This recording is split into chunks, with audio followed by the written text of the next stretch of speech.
책과 인생 이야기 함께하는 인생 책방. 오늘 모신 주인공은요. 한국 현대 정치의 산 증인과도 같은 분입니다. 오선 중진 의원 더불어민주당 설훈 의원님 나오셨습니다. 어서 오세요. 네, 반갑습니다. 네, 반갑습니다.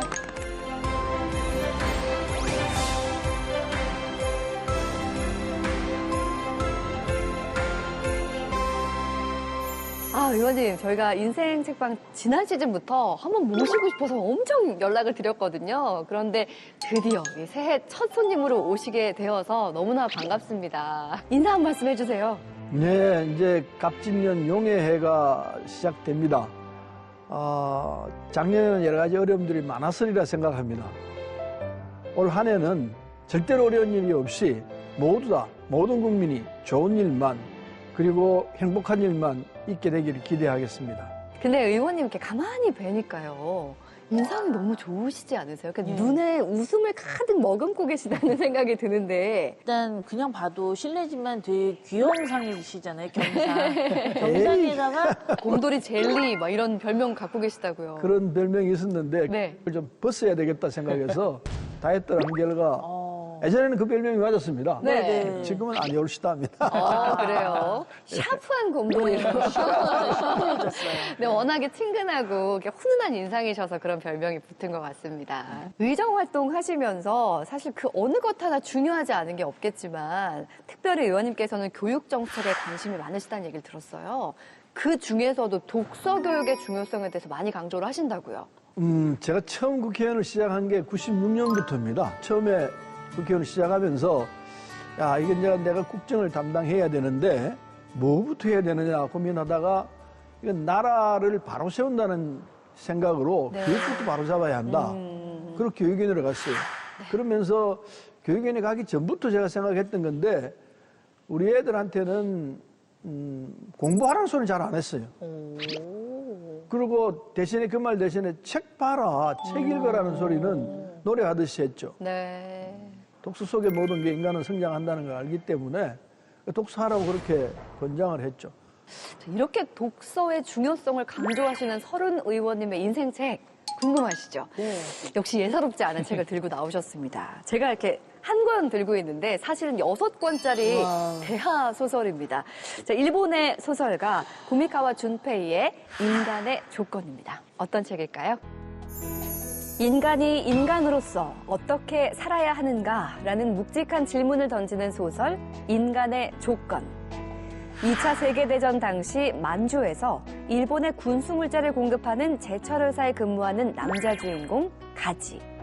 군 면제를 조건으로 아내와 함께 라오른 광업소 노무 관계자로 가게 되는데 비인간적인 대우를 받는 중국인 포로들의 참수형을 막다 군대에 징집되게 됩니다.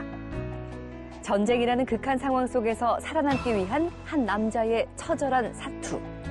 그 속에서 점차 짐승화돼가는 자신을 발견하는데 인간답게 살기를 바랐던 한 남자의 대서사시를 따라가 봅니다.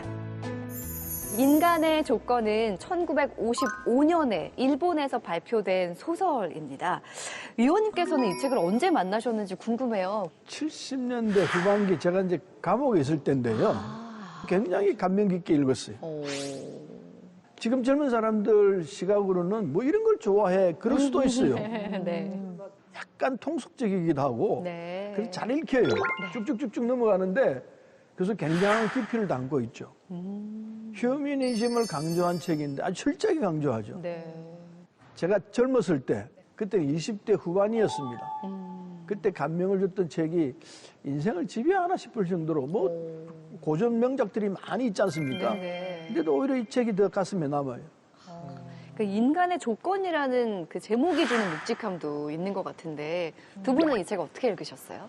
또 이게 6권이다 보니까 처음에는 우리 의원님을 원망할 수밖에 없었어요. 근데 이게 좀 소설이라 술술 넘어가긴 하더라고요. 네. 그리고 이 전쟁으로 인해서 망가져가는 주인공이 아내를 만나지 못하고 죽어가는 그 과정이 좀 너무 안타깝기도 했어요. 네. 어떠셨어요? 그 옛날에 대하 드라마라는 장르가 드라마에서도 되게 유행했었잖아요. 네. 뭐 여명의 눈동자 같은 거 네, 그런 것도 맞아요. 있었는데 이게 대하 드라마라는 게 정말 이런 거구나. 이 대하가 큰 강 같은 거잖아요. 네. 가다가 뭐 굴곡도 있고 갑자기 빨라지기도 하고 떨어지기도 하고 그런 것들이 이 소설을 보면 아 이게 한 인간의 대하 드라마다 이런 것들을 느낄 수가 있어가지고 아, 요즘 친구들이 보기에 힘들긴 하겠다 이런 생각이 들었습니다. 긴 호흡이니까요.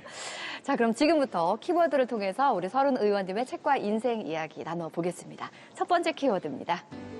자, 첫 번째 키워드는요. 전쟁 속 한 남자의 서사입니다. 예, 만주에 있는 제철 회사에 근무하는 주인공 가지의 이야기로 시작이 되는데요. 시대 배경에 대해서 좀 설명을 해주시겠어요? 시대 배경은 43년, 그러니까 이제 2차 대전이 41년부터 시작됐으니까 태평양 전쟁이 한참 정점에 있을 때였습니다. 일본이 이제 그때부터 사실상 무너지기 시작하는 때죠. 네. 그래서 43년부터 45년까지 그 기간 동안에 일어났던 일인데 마지막 만주에서 소련군의 포로로 있다가 강제노동을 통해서 탈출해 나와가지고 마지막에는 죽는 과정까지 쭉 서술되어 있죠. 이 작자가 자기가 평소에 경험했던 것, 자전적 소설이에요. 만주에서 철광회사에도 있었고 네. 그리고 전투에도 참여했고 그 과정을 쭉 서술했기 때문에 소설적인 인물이긴 네. 하지만은 그래서 더 흠뻑 빠져들었던 것 같고 어쨌든 이 소설은 인간이 어떻게 살아야 되는지 그리고 불의에 대해서 어떻게 대항해야 되는지 이런 등등을 가르쳐주는 소설이라고 보죠. 여기서 보면 그 특수광부라는 게 있거든요. 네. 그러니까 그 점령지 지역에 노동력을 착취하기 위해서 그 지역의 사람들을 이제 광부를 쓰는 거예요. 네. 그러다가 이제 전쟁 프로를 만들어 버리는 거거든요. 이 사람들을 처형하는 자리에도 이 고미카 준페이가 입회를 하고요. 지켜보고 그리고 군대에서 소련군과 전투를 벌이다가 부대원 전원이 거의 전멸하고요. 그러니까 148명 중에 한 3, 4명 살았는데 그 중에 한 명이었답니다. 그러니까 이런 처절한 전투까지 겪어본 그 전쟁의 경험들이 네. 이 책 속에 그대로 녹아있다고 하더라고요. 무고한 시민들이 좀 이렇게 죽어가는 모습을 보면 너무 끔찍하기도 한데 이 책 내용에서도 보면은 그 광보가 쓴 수기 장면에서 이 동네 사람들을 일본군이 학살하는 장면이 있잖아요. 그거 너무 끔찍했거든요.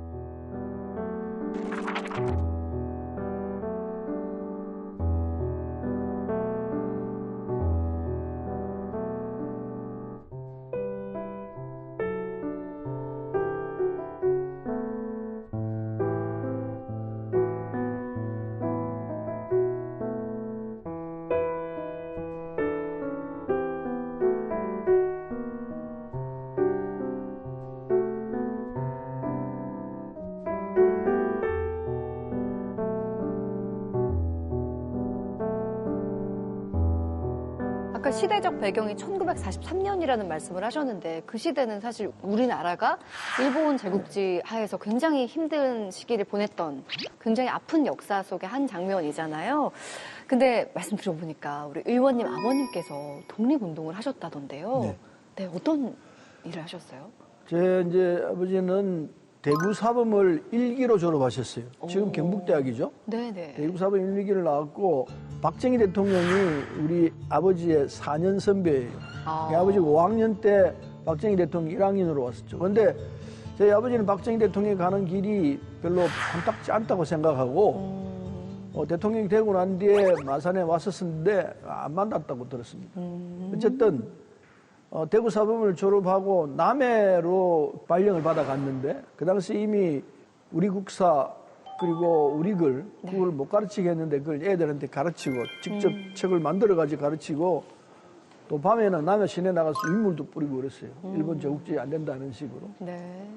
그래서 체포가 돼가지고 여름방학 때 체포가 돼서 2년 반을 옥고를 치렀는데 그래서 제가 감옥에 있을 때도 네 소신껏 하라고 그러시더라고요.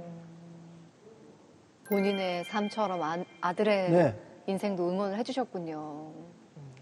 아유, 생각하시니까 좀 먹먹해지시나 봅니다. 근데 그때 이제 제가 그 순천교도소에 3번째 들어가 있을 때인데 순천교도소에 있는데 이제 면회를 오셨어요. 네. 면회를 오셨는데 그때 이미 그 풍물 아저씨가 다리를 찔고 이게 절고 있었어요. 네네. 면회 오실 때마다 그냥 잘 올라가실까 이렇게 생각하셨는데 했는데 네. 그 마지막 면회를 하고 얼마 안 있다가 이제 돌아가셨다는 얘기 들었어요. 순천교도소에 있는데. 그래서 뭐 엄청나게 울었죠. 네, 아버님 임종을 함께하지 못하신 거네요. 못했습니다. 예. 지금은 그런 상황이 오면은 일시 석방을 시켜서 장례를 치르게 하는데 네. 그때는 그런 게 전혀 없었어요. 네. 아유, 아버님 이야기만 나오면 참 마음이 많이 좀 여러 가지 마음들이 드실 것 같은데 혹시 어린 시절에 아버님과의 추억 기억나는 거 있으세요? 아버지는 원래 시인이셨어요. 대구 사범 다닐 때도 시작 활동을 하시고 마산에 계시면서도 마산에 있는 문인들과 자주 교류를 하셨어요. 네. 우리 집 오셔가지고 마산 문인들이 여러분이 앉아서 계시면은 시작회도 하고 그리고 그럼 꼭 이제 술을 드세요. 그럼 제가 막걸리를 받으러 술집으로 가요. 그래서 네. 주문제 들고 오면서 나도 조금씩 마시고. 그럼 이제 그 마산의 문인들이 하고 있는 토론을 제가 옆에서 지켜봐요. 오, 어린 시절에요. 내용을 잘 모르면서도 5학년, 6학년 이럴 때였으니까요. 말씀하시는 거 들어보면은 조금은 알죠. 그 영향이 굉장히 컸던 것 같아요. 시국에 대한 얘기도 하고 문학에 대한 얘기도 하고 이런 얘기를 했었기 때문에 네. 그래서 저는 굉장히 조숙한 편이었다 생각합니다. 그런 영향들이 있었어. 그 대학 가서 민주화운동에 투신하신 것도 역시 아버님 영향을 좀 많이 받으셨겠어요. 그것도 있었고 저는 그 고등학교 다닐 때 흥사단 아카데미라고 네. 도산 선생님이 만든 도산 안창호 선생님이 만든 흥사단이라는 제도가 그게 이제 오래됐었거든요. 그래서 마산에도 그걸 만들었는데 그 활동을 열심히 했고 그게 굉장히 영향을 끼쳤어요. 세상을 보는 눈이 피어져 있었죠. 그 대학에 들어와서는 이제 유신 체제가 진행되고 있을 때인데 네. 이게 안 된다. 그리고 싸워야 한다. 이런 결심을 했죠. 제가 74년도에 대학에 들어갔는데 네. 2000년에 졸업했어요. 졸업은 하셨네요. 졸업했죠. 네. 국회에 있으면서 뭐 논문도 내고 네. 그리고 한국 현대 정치사 이걸 하면 내가 가서 강의를 했어요. 제가 교수님보다 나이가 많고 선배니까 현장에 있기 때문에 네. 제 얘기가 너무 생생하죠. 그리고 과거에 선배들이 했던 이제 정치적 상황에 대해 설명을 하니까 네. 생생하고 더 재미있죠. 맞아요. 그런 일도 있었고 그랬습니다. 오늘 저희가 키워드로 전쟁 속 한 남자의 서사를 첫 번째 키워드로 공개를 해드렸는데 정말 전쟁 같았던 젊은 날의 서사를 들었습니다. 두 번째 키워드 계속해서 살펴보겠습니다. 네, 두 번째 키워드는 바로 설훈의 길입니다. 네, 소설 속 주인공 가지는요, 전쟁을 일으킨 조국과 일본군의 잔인함, 이상과 혹독한 현실 속에서 굉장히 좌절하고 갈등하면서 어려움을 겪게 되는데요. 의원님께서 걸어온 길을 봤을 때도 굉장히 공감되는 부분이 많으셨을 것 같아요. 굉장히 공감됐죠. 네. 뭐 인간 군상이 그렇잖아요. 착한 사람이 있는가 하면 뜻을 같이 하는 사람도 있고 전혀 반대편에 악당 비슷한 사람들도 있고 악당도 있고 네. 이런 이제 갈등 속에서 지내는데 큰 틀이 전쟁이라는 큰 틀이 있죠. 이 틀은 이 군국주의, 일본 군국주의가 일으킨 그 전쟁 속에서 한 인간이 가지가 네. 몸부림치면서 사람답게 살기 위해서 애를 쓰는 그 과정이거든요. 저도 역시 감옥 속에 있으면서 유신체제라는 큰 틀 속에 싸우는 하잘것없는 사나림이었죠. 학생이었기 때문에 이게 처해 있는 상황이 좀 다르긴 하지만은 저는 이를테면은 부담 없이 내 몸만 던지면 되는 과정이죠. 가지는 조금 달라요. 네. 결혼을 해서 아내가 있어요. 생활 속에서 일어난 불의에 대해서 결코 참지를 안 했어요. 그래서 그걸 지혜롭게 극복하고 그리고 제대로 된 상황을 만들려고 몸부림을 치죠. 네. 그러다 결국은 징집도 당하게 되고 그 과정에서 이제 결국은 나중에 이 육부 끝에는 이제 싸늘한 죽음으로 돌아가죠. 이건 저는 이제 감옥에 있으면서도 항상 낙관주의자였습니다. 네. 절대로 우리가 지지 않는다. 이 구리는 깨지게 돼 있다. 이런 낙관론의 제가 대장입니다. 네. 근데 말씀 중에 가지가 불의를 보고 참지 않았다라는 말씀하셨는데 그 장면이 여기서 나옵니다. 주인공이 있던 탄광에서 중국인들이 탈출을 도모했다는 이유로 참수당하는 장면이 나오는데요. 이 모습을 지켜보다가 참지 못하고 끝내 하지 말라라는 걸로 나오거든요. 근데 이것 정말 쉬운 일이 아니잖아요. 왜냐면 그 거대한 권력 앞에 맞서는 거니까요. 그 대항하는 정신, 네. 그게 이제 대항하게 되면은 군에도 가야 되고 아내하고 헤어지고 이런 생각은 안 했을 거예요. 불의가 있으니까 이게 싸워야 된다. 네. 근데 그런 의지가 먼저 발동이 됐다고 보죠. 그게 인간적인 자세일 거라고 생각합니다. 그래서 저하고는 좀 경우가 다른데 우리는 고민하다가 가게 되거든요. 그렇죠. 근데 가지는 그런 상황에서 그냥 딱 당당하게 싸우는 모습을 보여주죠. 근데 어떠세요? 이 정말 쉽지 않은 일인데 두 분은 이런 상황이었다면 가지처럼 행동할 수 있을 것 같으세요? 아, 저 어떤 대답하실지 아시잖아요. 저 새해에는 좋은 모습만 보여드리고 싶어서 작가님이 얼른 왜 대답해보세요. 나한테도. 토스할게요. 근데 의원님이 네. 이 가지 같은 사람이 있지만 우리 같은 사람은 고민하다 한다 했잖아요. 그거 틀린 말이에요. 어. 고민하다가 하는 사람이 굉장히 드문 사람이고 맞아요. 저희 같은 사람은 고민하면서 안 합니다. 딱 결정하기가 맞아. 저 쉽죠. 같은 경우도 당연히 이제 다수에 속하는 저는 예. 그래서 나중에 후회는 많이 할 것 같아요. 그때 한번 내가 나서서 말이라도 해볼 그거 걸. 혼자 자책은 할 것 같아요. 자책은 할 것 네. 같은데 차마 나서진 못할 것 같고 네. 의원님 같은 분 있어가지고 네. 그나마 이렇게 좀 정의가 좀 실현되지 않나 싶기도 그럴 것 해요. 같습니다. 굉장히 솔직하네요. 그 의원님께서 걸어온 길에서 빼놓을 수 없는 인물이 바로 김대중 전 대통령, 정치 스승이라고 부를 수 있는 그분이 아닐까 싶은데 어떻게 인연을 맺게 되신 건가요? 80년 이제 그 5월 상황, 광주 항쟁이 있고 계엄이 전국으로 확대되고 그 다음날 광주에서 광주 항쟁이 일어나고 수많은 광주 시민들이 이제 죽음으로 몰려나가죠. 그래서 이 사실을 알려야 한다 생각해서 유인물을 만들어가지고 시위를 하고 다 흩어졌는데 한 명이 딱 잡히는 바람에 줄줄이 다 잡혔어요. 막 고문을 해가지고. 그리고 마지막에 저도 잡혀가지고 엄청난 고문을 당했죠. 근데 뭐 말로 다 설명을 할 수 없죠. 고문을 당했는데 계속 김대중과 어떤 관계냐 이렇게 묻는 거예요. 네. 그래서 그 과정이 이제 진행되다가 그 공소장을 받아보니까 김대중 내란 음모 사건으로 돼 있더라고요. 그걸 깜짝 놀랐죠. 내가 이 양반하고 만난 적이 없는데 이렇게 말을 했네? 그리고 바로 재판에 들어갔어요. 네. 근데 그 처음 본 기억을 지금도 영원히 잊을 수 없는데 네. 굉장히 무표정한 아무런 어떻게 보면 좀 화가 난 것 같기도 하고 어떻게 보면 좀 슬픈 것 같기도 하고 그 뒤에 석방대 나와서 85년에 귀국을 하셨거든요. 네. 우리 강 목사님이 추천해가지고 동교동 비서실로 들어가서 네. 그때부터 모시기 시작했죠. 그래서 돌아가실 때까지 돌아가시고 난 뒤에도 지금까지 모시고 있는데 한마디로 말하면은 정치적 스승이라기보다도 저 인생의 스승이라고 보는 게 더 정확할 것 같아요.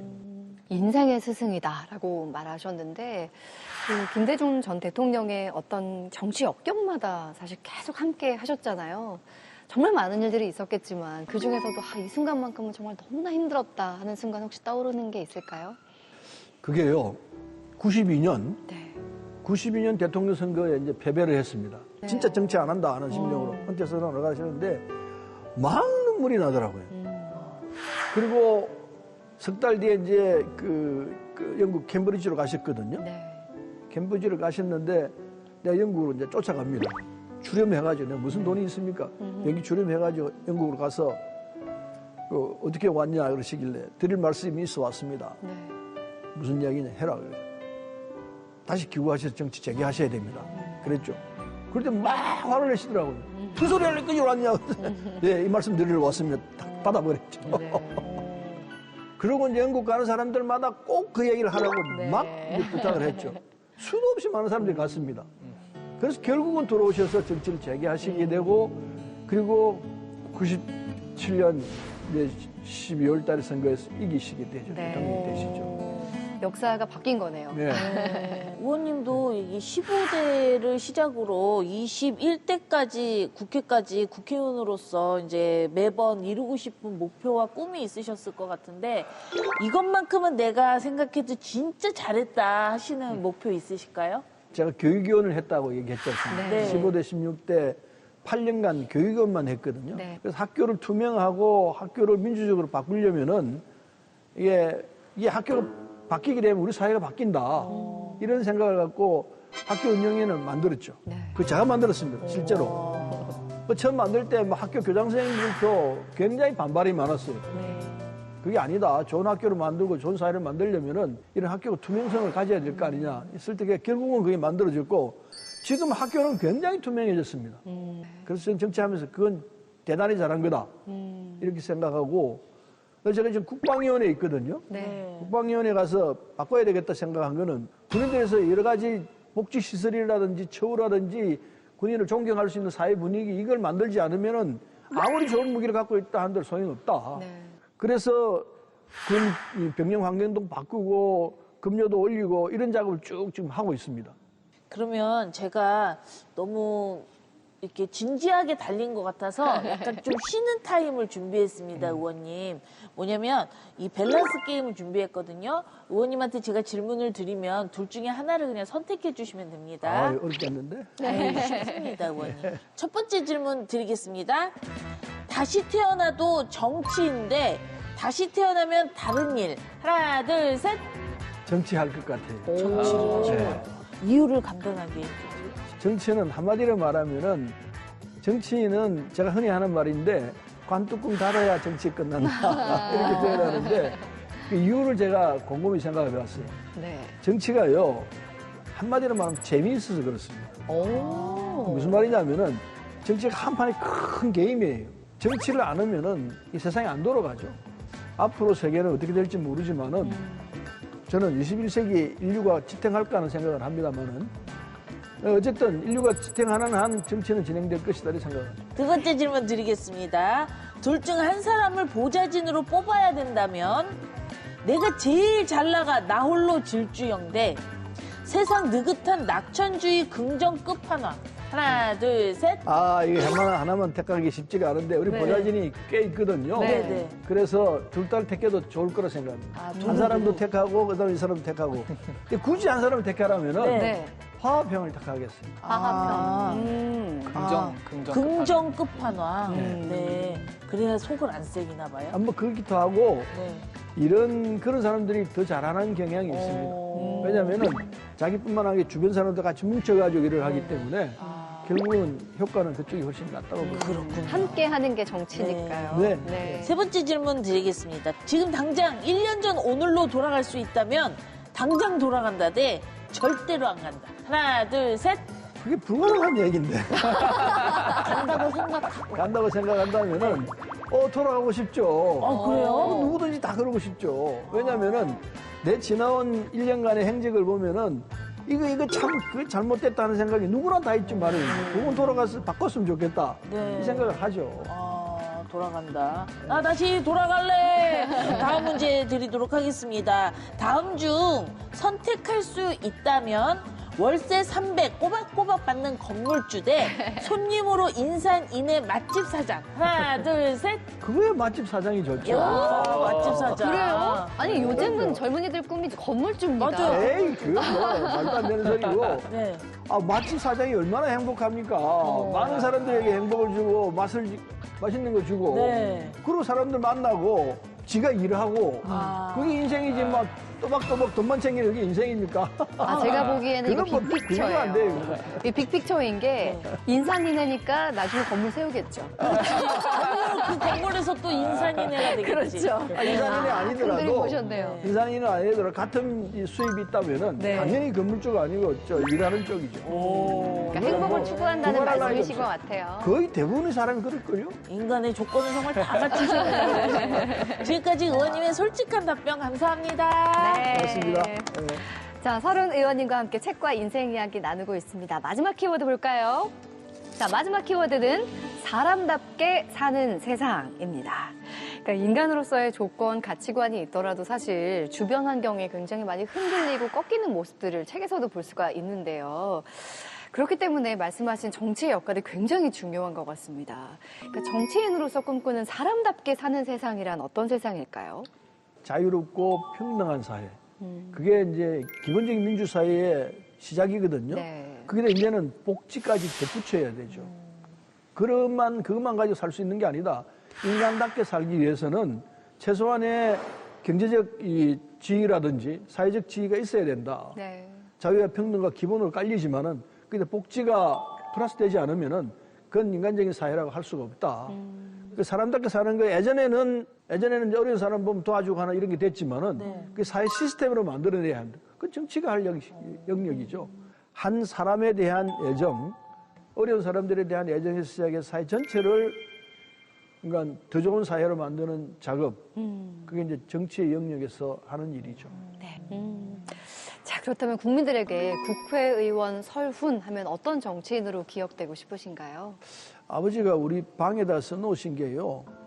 게으름은 나를 녹슬게 한다. 이런 표를 써놓고 그걸 보라고 그러셨어요. 애를 써서 노력하려고 했다. 다 못했지만은 그래도 진심을 다해서 했다. 민주당을 좋은 당으로 만들려고 했고 네. 대한민국을 좋은 나라로 만들려고 했다. 그게 이제 남는 거라고 생각하죠. 그렇게 평가해 주면 좋죠.